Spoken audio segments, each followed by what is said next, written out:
I know it has become something of a well-known fact that profanity was somewhat invented and popularized during the First World War as a way for soldiers, both young and old, to assert their own masculinity and toughness, and to make sense of the harrowing and genuinely heart-wrenching reality they were now being forced to try to survive through. It was a way to cope with the terror and uncertainty of a literal life or death situation by giving it meaning, an honorable one, that being to prove one's ability to be resilient in a desperate attempt to pretend to be strong and remain strong above everyone and everything else.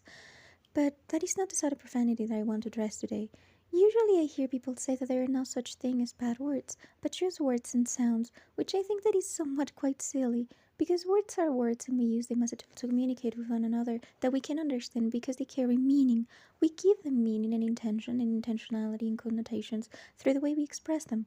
That is the whole point of language, and that is the whole point of euphemisms, for example. We want to express with similar sounding words or related words in a humorous way or discontent with or emphasis on a certain thing. And beyond the health benefits that the use of curse words may have, like reducing levels of stress, strengthen or reinforce social bonds, foster honesty, or reduce aggression under very specific circumstances, I think they also have another, more slippery side. Far away from any religious background, doctrine, or belief, the thing about curse words is that they are not only used in relaxed, friendly, and laid back contexts to convey your excitement or well meaning passion about something, but also during disagreements and arguments leading up to even physical altercations, during cases of verbal, emotional, and psychological abuse, as general tools employed to threaten and intimidate others, from mild to disproportional outbursts of anger, and meant to provoke offense in dispute by intensifying or magnifying harm through insult. That is the reason why they always make reference to or hint at unpleasant or wanted, undesirable, shameful, embarrassing, dirty, or unhygienic things, by not calling them by their proper denominations but their despective or derogatory terms to evoke offense on the listener, by making them feel inferior or humiliated, comparing them to such things. And I have yet to meet a person who only uses profanity for ludic, diverting purposes that doesn't use them the same way, but to offend others during argument or disagreement over a perceived first offense. Censoring people is never the best way to do something, but putting up a mirror in front of yourself might be a little bit better.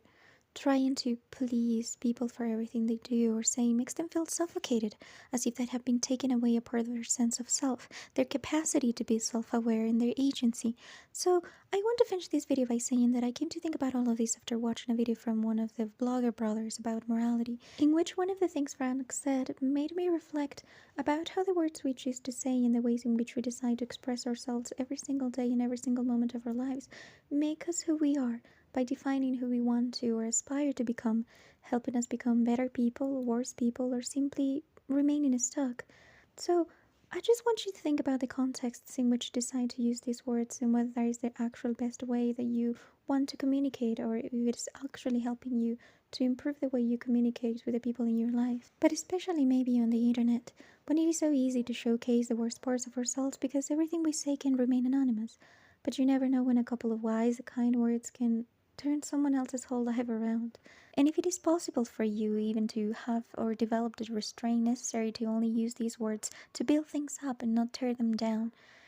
and not to let the use of curse words become like venting that can help you alleviate some of the distress at the moment but does not solve the problem long run, and it can make you feel stuck, and whether that is actually the version of yourself that you identify most with, or that you want to become at all, or that you actually aspire to become something more.